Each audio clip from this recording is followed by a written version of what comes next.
You might have to watch the video on Zoom to go over this. So if I have a component of the electric field tangent to the surface, that means the charge will experience a force. It's going to move all the way around the surface. That means it's not in equilibrium, so I can't have that. So the electric field has to be perpendicular to the surface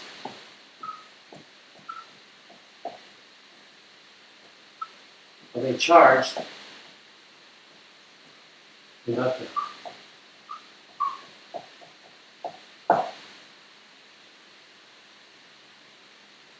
Okay.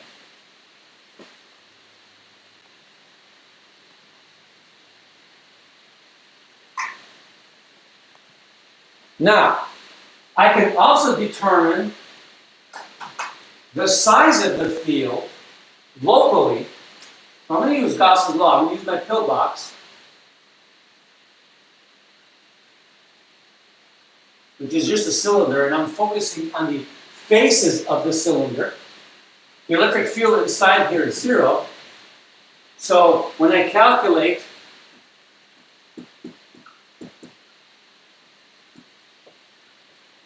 this,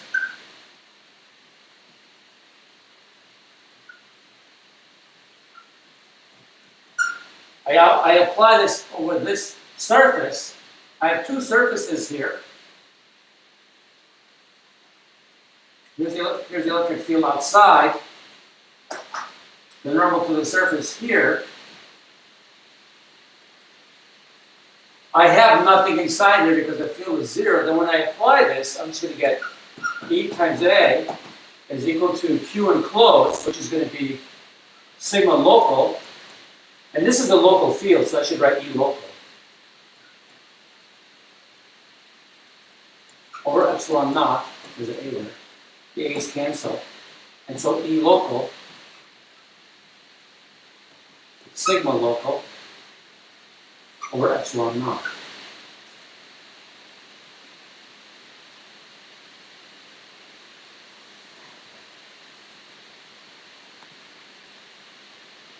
Here's a picture showing you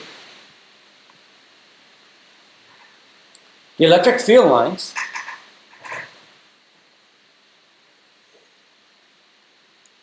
of two conductors that are placed in oil, and inside in the oil there's threads. So look between the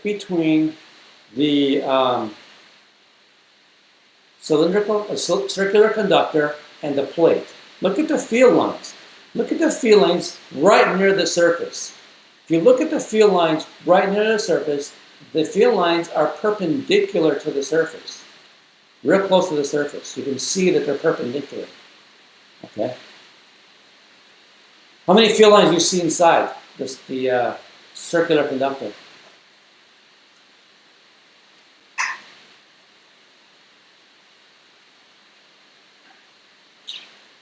Yeah, so that agrees with what we've been saying.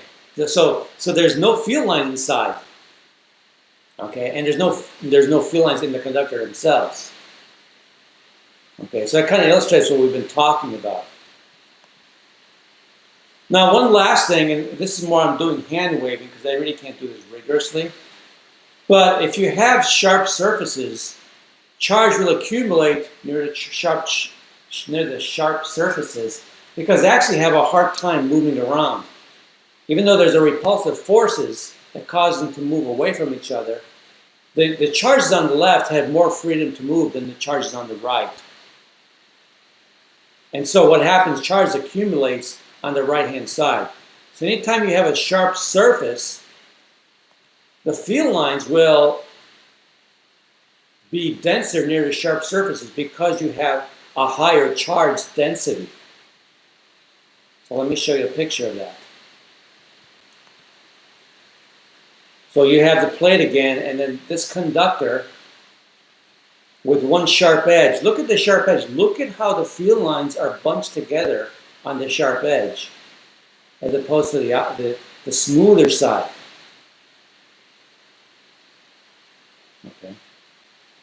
Well, that's, I mean, if you think about the lightning rod, that's why the lightning rod works. Okay? Because charge accumulates on the sharp edge. The field's greater, and that large field causes the air to ionize. And then the air conducts. So I want to do an application of these ideas and solve this problem. Remember this problem because I have a similar problem in the next chapter. Okay?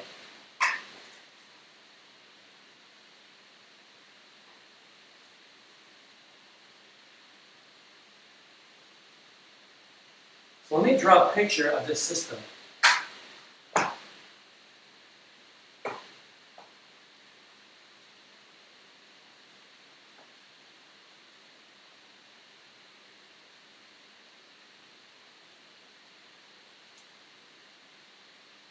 So suppose I have an insulating conductor, and its total charge is plus 3Q. And on the outside, I have, so this is an insulator, but the outside is a conductor. Now one of your homework problems is pretty much like this.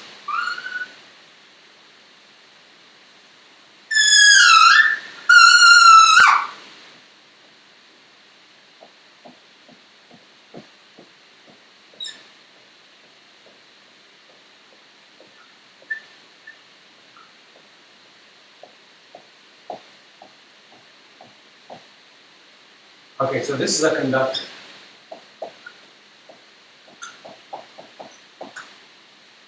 And the charge on it is plus Q. So let's say I do this. I take a conductor of inner radius B and outer radius C, and I put a charge plus Q on it. Oh, I'm sorry, minus Q.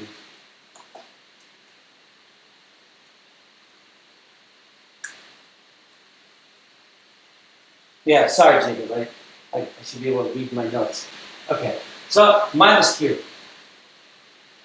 And then I take an insulating sphere plus charge plus 3Q. I somehow figure out a way to take the insulating sphere and put it inside the conducting sphere, and they're concentric. What happens? Well, what do we know about the electric field inside the conductor? What do we know about the electric field, well, 0, inside the conductor? Right anywhere inside the conductor, the electric field is 0. It's in equilibrium. Well, what does that mean? What does that imply? Well, suppose I play around with Gauss's law. And I say, okay, well, let me apply Gauss's law to this thing. Well, I'm going to draw an imaginary surface inside the conductor.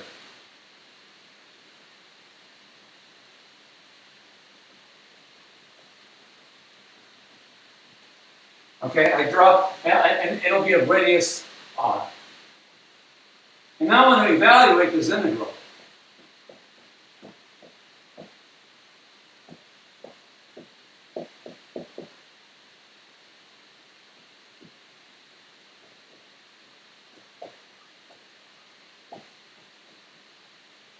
And we said the electric field is 0. How much charge is enclosed inside the red dotted circle? Really, it's a sphere. Sorry about that.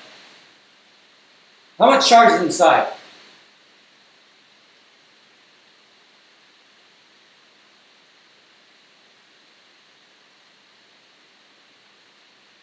Right? How much charge is inside this red dotted circle?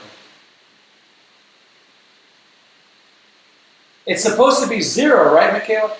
So, but where's the other minus 3Q at? Right, I have 3Q here. Where's the other minus 3Q come from?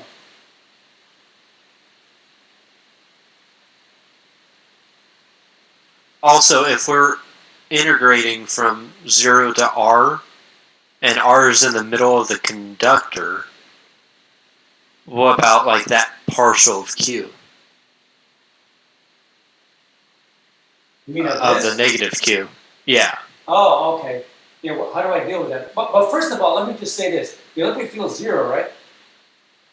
Inside the conductor. Correct? Yeah. Okay, so electric field is 0 in here, so this whole thing is 0. Then this should be 0, right? If this is 0, this has to be 0, right? Yeah. Okay. So how do I get 0 out of this?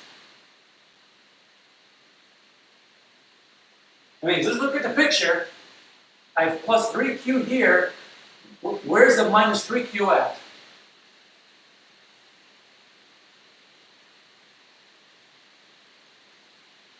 And it has to do a little bit with what you said. This is what happens. Remember what I said is, if I put a conducting electric field, it's got to rearrange, the charge has to rearrange so the electric field is 0 inside it. Yeah, on the inside surface of the ring, I'm going to have charge minus 3Q. So this thing is going to attract electrons all the way around.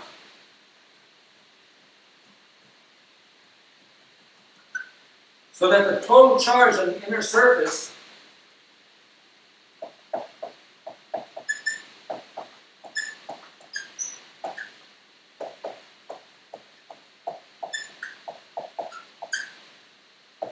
is minus 3Q. That has to be true.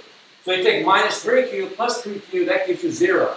So all the way around the inner surface, you're attracting a total charge of minus 3Q. Because the electrons love this thing. The electrons in the conductor love this positive charge. They want to get as close to it as possible. Okay? Okay. So what does that do to the outer surface? If I draw in minus 3Q, and the total charge on this thing is minus Q, then the outer surface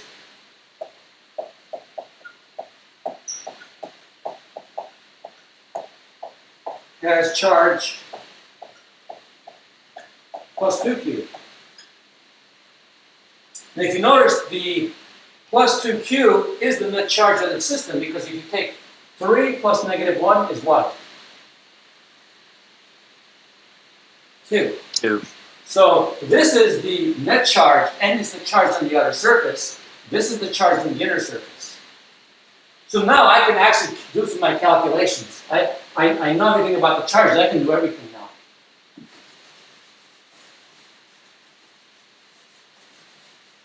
So first thing for me, the easy thing for me, and I'm going to erase this. I'm going to look at the electric field for R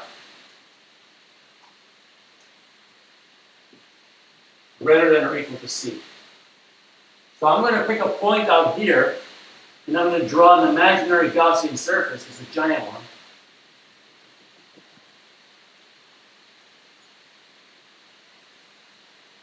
Of that radius. Okay? And I'm going to look at all the charge enclosed. And of course, this is a sphere. I'm using spherical symmetry.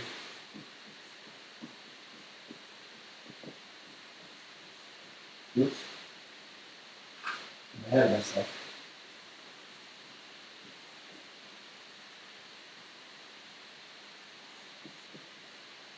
What's enclosed inside this big, giant spheral, it's whatever is on the outer surface. The net charge. The net charge is plus 2Q.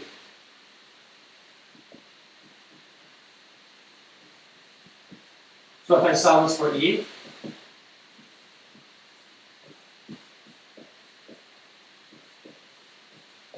well, 1 over 4 pi epsilon naught is K. And granted, I could have gotten my answer without using Gauss's law, because when you have a sphere and you're outside the sphere looks like a point charge. A point charge with a total charge of plus 2Q. So E, and this is the magnitude. I'm only writing magnitudes here.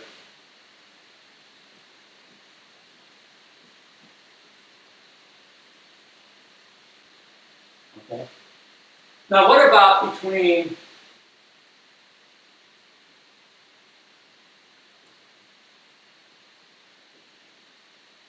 what about that range? What about between A and B?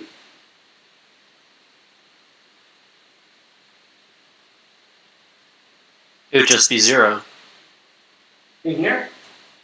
Are you sure? Because look, I have this thing here. This is empty space over here, right?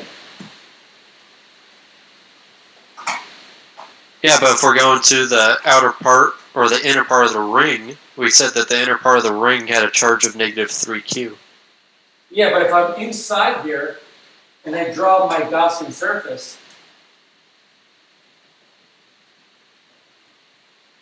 this is outside the Gaussian surface. It's not enclosed. It doesn't contribute to the field at all. Yeah, I see it now. Okay? So basically then, I don't have to use Gauss's law. I mean, I could. I guess I could. I can just say, oh, this is 3Q.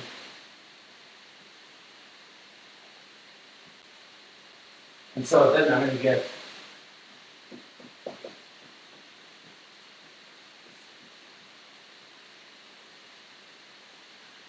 and then the last one, this is the hardest one.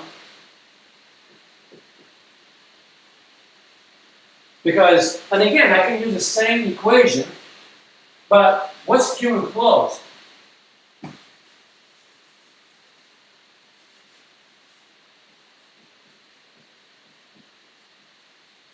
Because if I draw a Gaussian surface inside,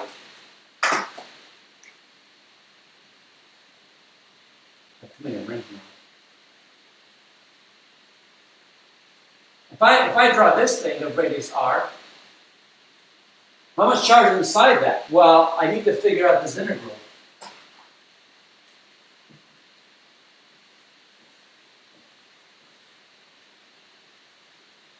I know the total charge is 3Q, and I know the charge is uniformly distributed.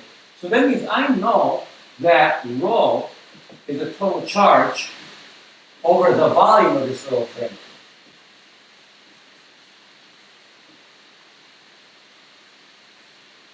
And remember, if I have a sphere, I take a sphere and I break it up into basically an onion with a bunch of layers, with many, many, many layers. And so my dV is 4 pi r squared dr. So Q enclosed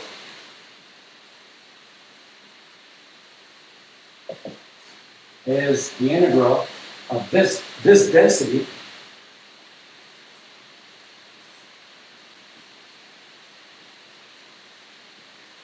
times 4 pi r squared dr. But I'm integrating from 0 to r, so it's something bad here with my variables. I'm going to make these primes, they're called dummy variables. You can think you've done that in math before. So Q enclosed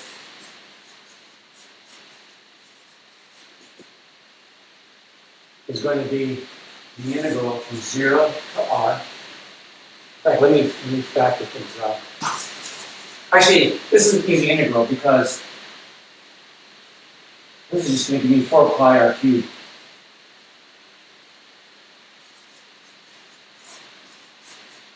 Or 4/3 pi r cubed, sorry.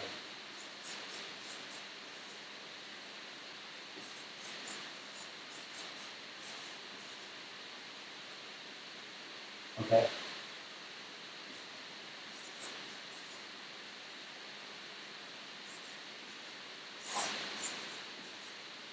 That's how much charge is enclosed. And so when you get to the surface of the sphere, r is a, then you get 3Q. If you're at half the radius, then you get 1/8 of the total charge enclosed. Okay, so then I can write, I'm going to erase this stuff. Okay, I'm going to erase this thing. I don't have large boards. Luckily, this is being taped, so you can see it again.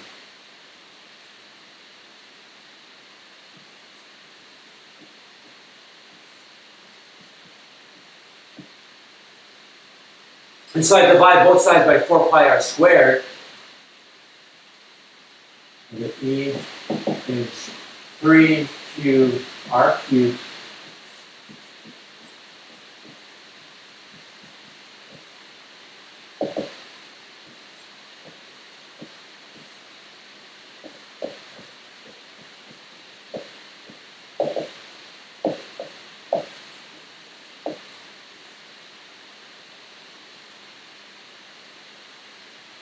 Of course, when r equals a, one of the a's cancel, I get 3.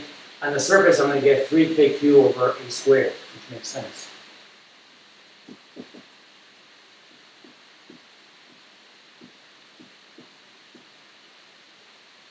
And notice when you put a here and a there, these two match. Okay. Remember this problem because we're going to do a similar one in the next chapter where we're going to actually integrate all these things. So that'll be fun. Okay, so that's my example. There's a homework problem just like this. In fact, I think several homework problems just like this.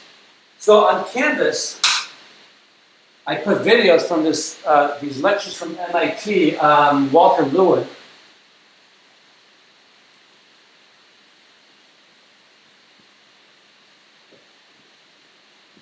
And they're properly captioned. So look at the chapter 24 module and look at the chapter 25 module. I have some videos on his lectures. And he does some demonstrations involving these ideas. And I can't do the demonstration, like I said, I can't do them here. So I'll probably blow some my equipment. Okay. So take a look at those videos. I mean, one's a long lecture on Gauss's law, but the other one is not. Okay, look at the chapter 24 and 25 modules. The reason why I put one in the chapter 25 module because he refers to some concepts from chapter 25. Okay. All right, so now what I want to do is turn your attention to the lab.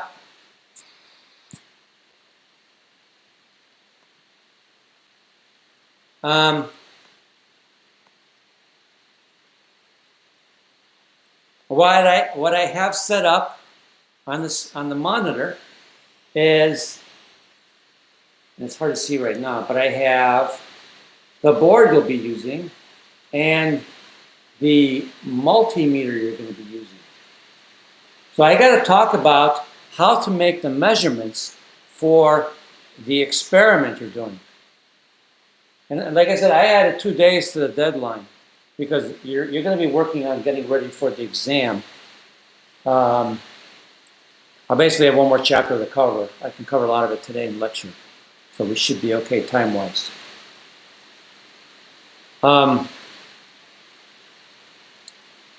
We need to learn how to measure voltage, current, and resistance with this. And you're going to be using this one and the other one throughout the entire semester. So you got to be good at using this thing. Okay? We have an extra video for you to watch. There's a bunch of links to videos I put on Canvas. So let me just take you to Canvas real quick. Give me a second.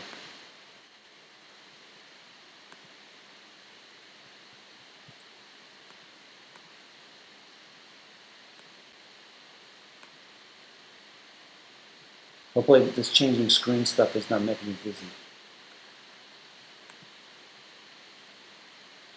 Okay, so in here I have, and I showed you this last week, practicing building your circuits with simulation. So I would use this to practice before actually doing the lab, especially measuring current. There's a document on the fatal current, safety, voltage, and current. You should watch these. And I can tell right now that people aren't watching all the videos I'm providing to them based on the questions that people have been asking. You gotta take advantage of watching these videos. A lot of people are not. Okay. So you want to watch these things, and then this is a simulation I showed you last week. I'll click on it, and you can play around making measurements, building circuits.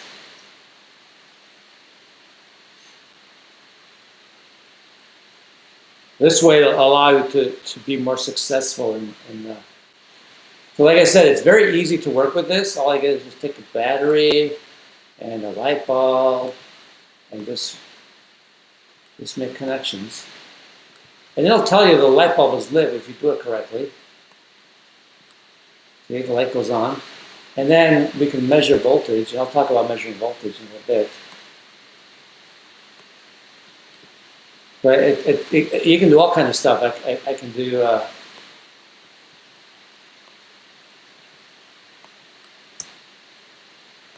I want to measure current. Let me delete this.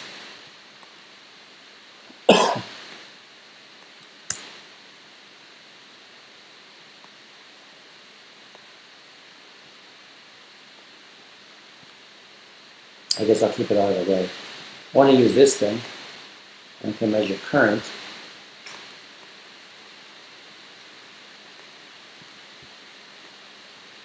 I'll talk about what I'm doing here later. Okay, so I can measure current, for example. So you can play around with this, and if it works, you'll see the light goes on. If it doesn't work, let's see what happens when it doesn't work. I want to do something stupid. Let me do something stupid. Let's see what it does for us.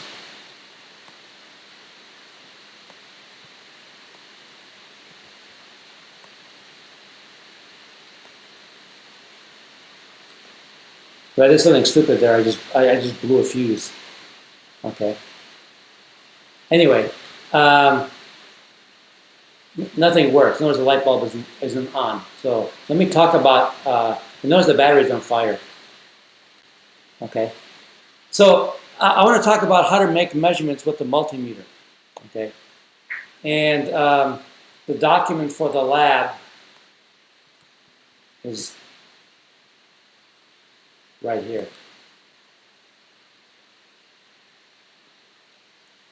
So again, you have to go through these exercises. You have to film yourself going through every single exercise. Okay, number 7, just making sure you show yourself in the video. So there's seven steps with this. 7 ones just showing yourself. Okay. So let me talk about making the measurements.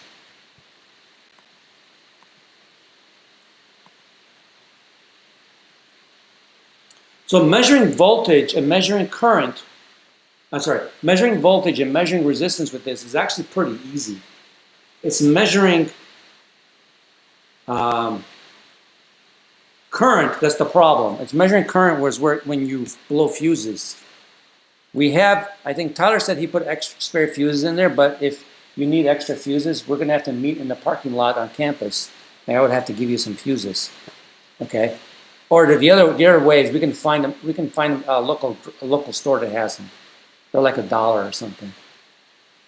Okay, so this is the multimeter, and I prefer to use the smaller one for this lab. So these things, these are called the leads. Okay, these are the leads to the multimeter. You're going to have to put a battery inside the multimeter, and I don't have time this week to take that apart. I'll show you next week, or maybe in class on Tuesday. I can show you this thing, the inside of it. So basically, to get to the battery, you have to take this orange or this red cover off, and on the back there's a cover you have to remove with a screwdriver, and then you'll see where the battery goes. So you guys are going to be engineers. Most of you guys are going to be engineers. I know not everybody is, or a computer scientist. One of the things you're going to have to learn to do is read a manual. So there's a manual that comes with this. You are expected to read it and understand it. Okay, and it's not easy to read, but you got to learn how to read manuals. Okay? So that's my expectation of you. You got to become comfortable reading a manual, and you got to be comfortable working with sophisticated equipment. All right, so let me go to the board, and let me discuss making measurements with the multimeter. It sounds complicated at first. You're learning a physical skill. You're learning a physical skill just like you would learn how to hit a baseball. Okay. although this physical skill is not as hard as learning how to hit a baseball. At least a 90-mile-an-hour baseball. Okay, so let's say I have a simple circuit with a light bulb.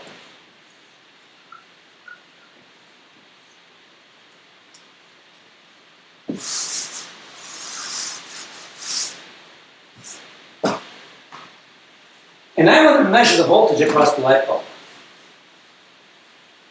Okay. By the way, let me draw another circuit next to it.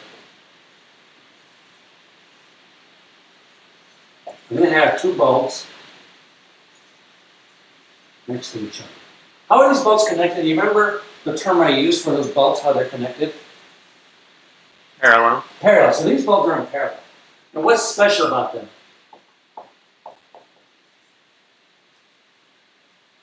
Is that they get the same amount of voltage? Yeah, they have the same voltage, right? So they both have the same voltage when you're in parallel. That's what we talked about last week. Sorry, that's a bad picture. Now, I want to measure voltage with this thing, so I got to figure out how do I make the measurement. So anytime you make a measurement of anything, the measuring device, whatever the device is measuring, is going to have the same physical property as the thing you're measuring. For example, if I take a ruler to measure a piece of paper, the distance between the two markings on the ruler is the same as the length of the paper. If you take a thermometer and you put it in a container full of water, you know the temperature of the water when the temperature of the water matches the temperature of the thermometer. So the temperature of the thermometer and the temperature of the water are the same when you're measuring the temperature of a container full of water. So, if I'm going to measure the voltage across this guy, the voltage across the multimeter has to be the same as the voltage across the bulb. And the question is, how do I hook it up? Well, this picture tells you how I hook it up. I got to hook it up in parallel. So I'm going to do this. This is my symbol for measuring voltage. The multimeter is a combination of voltmeter, because it measures voltage, ammeter, because it measures current, and ohmmeter, because it measures resistance. That's why it's called a multimeter. Okay, so to measure voltage, you have to have the voltmeter in parallel with the element you're trying to measure. So that's pretty straightforward. So let me go to my setup. So I have my setup here. So I'm going to have to back this up a little bit so you can see the whole setup. So I have these two wired. I didn't take the bulb out because I didn't want to burn the bulb. And now I lost the bulb. There it is. So I put the bulb in place. Okay. So I have the bulb in place, and I'm going to measure voltage. So let me bring this in real quick. So to measure voltage, I'm going to use these settings right here. This is for measuring direct current, DC voltage. Okay, so my multimeter is going to be on these settings. This is 200 millivolts, 2 volts, 20 volts, 200 volts, 600 volts. Okay. So I'm going to turn this on. It's a battery. It's 1.5 volt battery. I don't know if you can see that. This is a 1.5 volt. It's your Amazon battery. And I'm going to put this to 2 volts. And then these are the leads. I'm going to put the leads across the bulb in parallel like that. I have them backwards. That's why you see the minus sign. Can you guys see the value? Yes, no? Yes. Okay, you can see the value. Okay, good. So I'm measuring the voltage across the bulb. That's parallel. And then if I want to do the battery, you can't see the top one, but I'm not cheating, so just to show you. This reads higher because of the internal resistance of the battery. We talked about internal resistance last week. Okay, now you see a minus sign here because I have the leads backward. That's not a big deal. Can you show the light one more time? Sure. Just like that. You just put it across the leads. I mean the terminals, right? Yeah, I just want to see the difference. Okay. In the voltage. Yeah, it's actually this morning the difference was smaller. It could be because I don't have a good contact. Because when I did it earlier, it was like 1.23 or something. Now it's 1.19. So that's it. That's how you measure voltage. It's pretty easy to measure voltage. Measuring resistance is also easy. I don't want to kill my battery. So if I want to measure resistance, let's say the resistance of the bulb. Let's go back and look at the multimeter. And I'll zoom in. So to measure resistance, I have this ohm setting that goes from 200 ohms to 2 million ohms. I want to measure the resistance of the bulb. I cannot make the measurement when the bulb is in the circuit, because I can blow the fuse on this thing. One of the goals of this is to learn how to make measurements without blowing a fuse. You actually want to get into like Pattingale's class. You want to get into his class so that bulbs aren't, fuses aren't blown. Okay, because if we're always blowing fuses, that's not good. It's going to happen every once in a while, and I blow fuses sometimes too, but you got to be careful. You got to learn to be careful. So to measure the resistance of this thing, and somebody asks, how does it measuring resistance? Really, it's running a current through here. Okay, the meter will actually run a current through there and measure a voltage.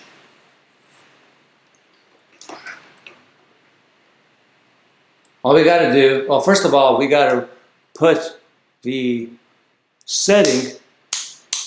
Any one of these settings will work, but the resistance is going to be pretty low of this thing. So I put it on the 200. I put it on the 200 ohm scale. You can use any one of these. So let me move back. I was pointing at the bulb before, but you couldn't see it. There's the bulb. I'm going to use this one because it's not connected to a circuit. And let me do it so my hands aren't in the way. And this is hard to do because it's hard to get a good contact with these kind of leads. So it's going to vary a lot. So it's about 1.6. You guys see the 1.6? 1.7, whatever it is. It's going to vary because I don't have good contact. If I had something called alligator clips, these are called alligator clips, where I can actually permanently fix it on, then I would get a better number. Okay, so that's all I do. Oh, you can measure your own body resistance. You can measure the resistance of your body. Of course, your body resistance is much higher, so I have to change this. I have to change it to a much higher scale. So that's on a 2 million ohm scale. So you just put one in each hand. It's running a current through your body. And how you grip it is going to affect everything. And between which 2 points is going to, so if I put it on my finger, between these 2 points on my finger, the value is going to be different than when I hold it with my 2 hands. Okay, so if you want to play around with it at home, you can measure your body resistance. Everybody's is different. Okay, if it's low, that means it's easy to get it to electrocute you.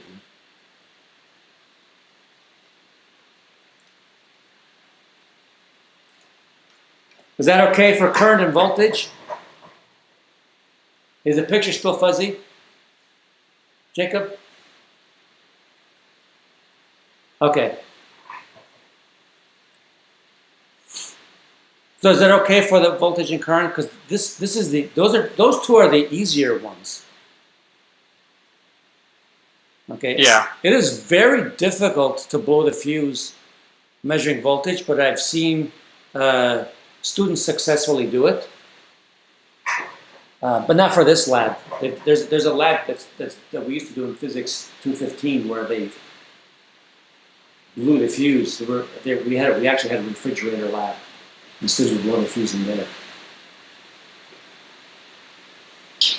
For this lab, blowing the fuse measuring voltage is very difficult. You can blow a fuse measuring resistance. If I were to measure the resistance of this bulb while it was on, it's possible I would have blown the fuse. Just depends on how much current was in the circuit. Now the last one's measuring current. That one's the hard one.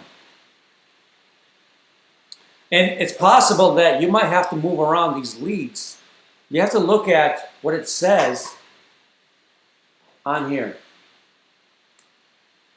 So this says you can measure volts, ohms, current in milliamps, and current in microamps. But if you're going on a scale like amps, you have to actually move the red one to here. Okay. So how do I measure current? Let me go to the board. Like I said before, the amount of current going through the multimeter has to be the same. The amount of current going through the ammeter has to be the same as what's going through the bulb or any circuit element. If I do this, what's wrong with this?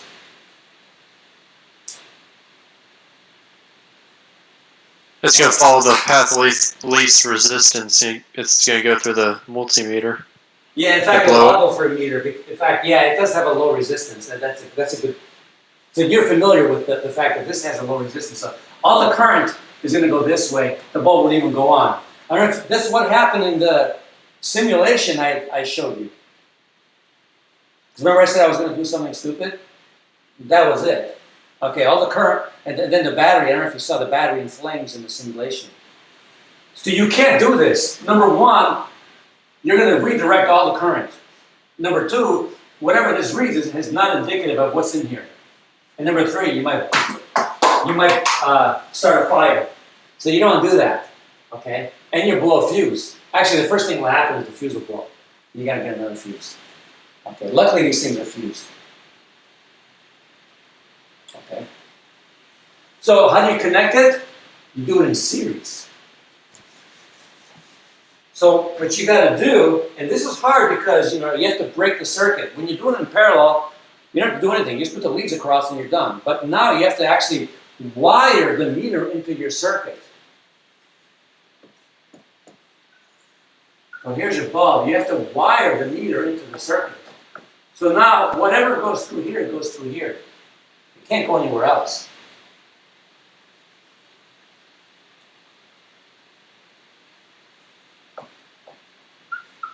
Okay, whatever goes through the bulb goes through the ammeter. And it doesn't. I can't remember if it matters if it has to be before the bulb or after the bulb. It has to be after, right? It doesn't matter where you put it because charge is conserved. Because whatever goes through here has to go through here. It goes through here. Okay. And I will do a demo when we get to chapter 28 with light bulbs to show you that the order does not matter. Because people think the order makes a difference, but it doesn't. Okay. So, you just put it in series. So I'm going to write this on the board. Voltmeter.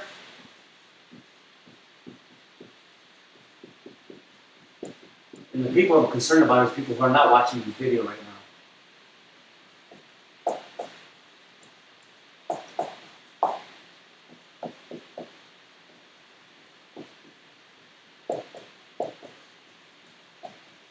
If you don't do this, you'll blow a fuse. Okay? How do you know you blow a fuse? When you measure current, you'll always get 0. And the other way to check if your fuse is blown, you actually have to open up the back of your meter, take the fuse out, and measure its resistance. If the resistance says OL, on any scale setting, then it's you blew the fuse. Then ohm meter.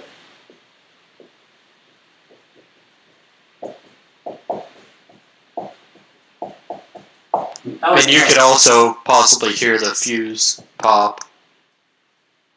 Yeah, that's if you have a big current. In our cases, you won't notice it. You won't hear anything because we're dealing with such. They're so sensitive. The fuse that we have in there, it'll go right away. But you're right. If you're running a big current, yeah, you can hear them pop.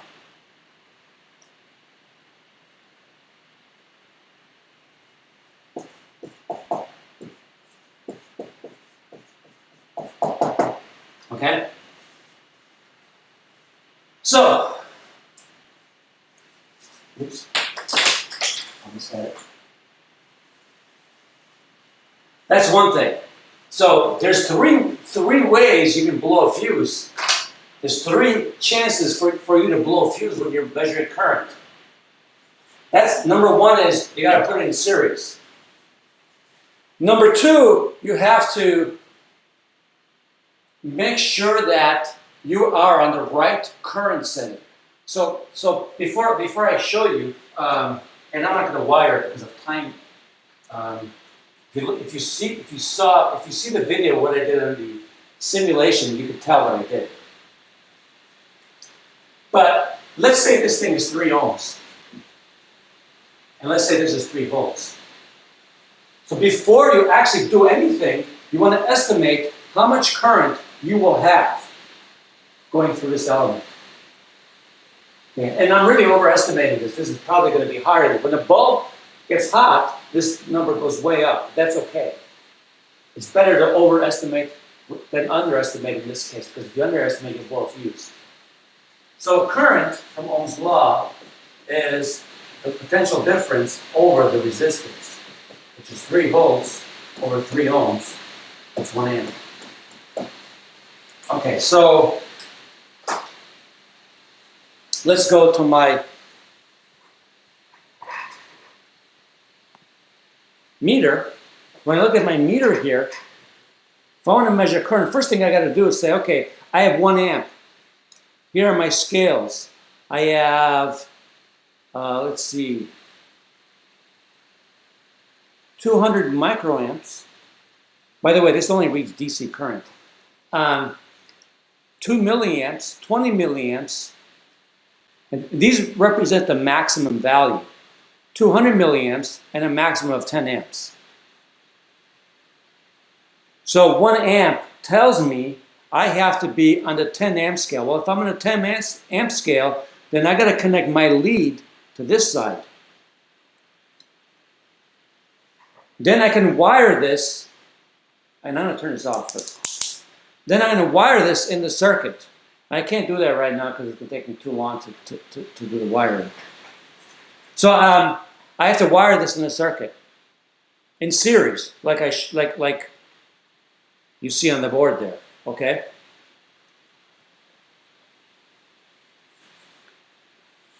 Before I turn this meter on, I want to unplug, it doesn't matter which one of these, then turn it to the 10 amp scale, and then put this in. Why am I taking that precaution?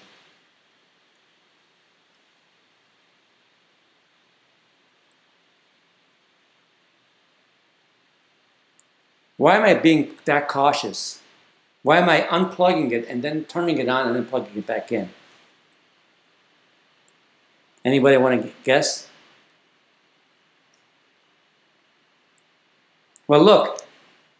See the scale? 200 microamps? 2 milliamps? If this is on and I go across these scales, guess what's going to happen to my fuse? It's actually worse in this case. I'll pop the fuse. So I'm trying to avoid popping the fuse. So this is the other place where I can blow a fuse. Okay? So I can blow the fuse by putting this, by putting it in parallel. I can blow a fuse by putting this on the wrong scale. Or when I turn this on, I can blow a fuse by, if I have it in the circuit, I just cross a scale that's smaller than what it should be. It's possible I can blow a fuse. Now, if the fuse is delayed, maybe you won't, but I forget if they're delayed or not. Okay, you don't want to take a chance. There's some fuses that are called slow blow fuses that gives you a little bit of time. Okay, they don't blow right away. Now I'm set up to measure a current of 1 amp, but what'll happen, really, in reality, this bulb, when it gets hot, it won't be 3 ohms, it'll be significantly higher. And maybe it'll be 10 times this number. Maybe the current will be 100 milliamps. Okay? Maybe the current will be 100 milliamps. So, if the current is 100 milliamps, then what you should do, because you'll get more sig figs if you go to a lower scale, what you have to do is pull this out, put this on the 200 milliamp scale, and then this one over here is for the milliamp microamp scale. So let me put this over here. Now you can measure the current, a current between 0 and 200 milliamps. Does that make sense? Notice how cautious I'm being. Because if you don't do it right, you blow a fuse again. That's how cautious you have to be. Like I said, you do have extra fuses. If you run out of them, or if maybe you don't have the extra fuses, you have 2 options. You have to find them in a hardware store. I think last semester Ace had them. Or we have to meet in the parking lots on campus, and I'll hand it to you. Okay. We would have to set a time to meet on campus to do that.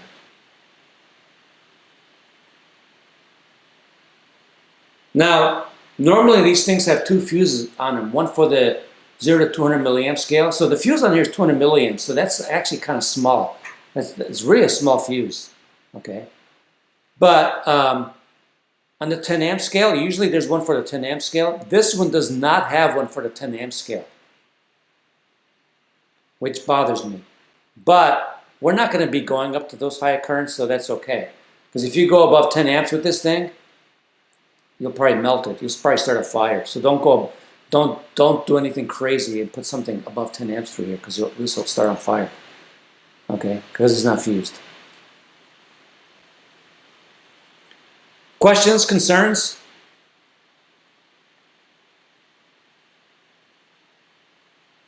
So I was going to finish. I didn't have time to, but I was going to finish up the second half of chapter 27. I will probably do that next week.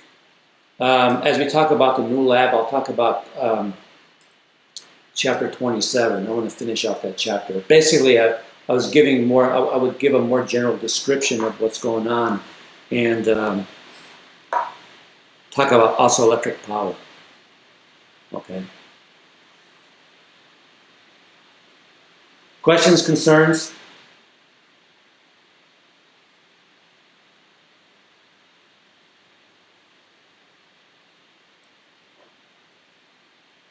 None right now. Okay, so we'll see you in class, and I'm gonna focus on chapter 25 in class.